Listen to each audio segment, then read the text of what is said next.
how to change voice on Discord mobile.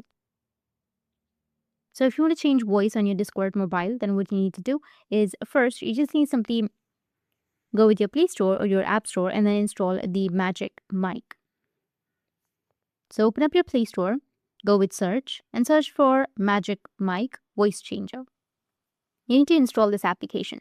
Once you install, you need to go with open, which will be on the right side. And I'll just simply go with the free plan. Now here you will have a lot of voices that you want to change to. Select the voice, and once you've selected your voice, you need to open up your Discord.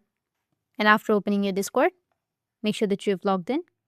Then go to the voice channel and turn on your mic. Your voice will be changed.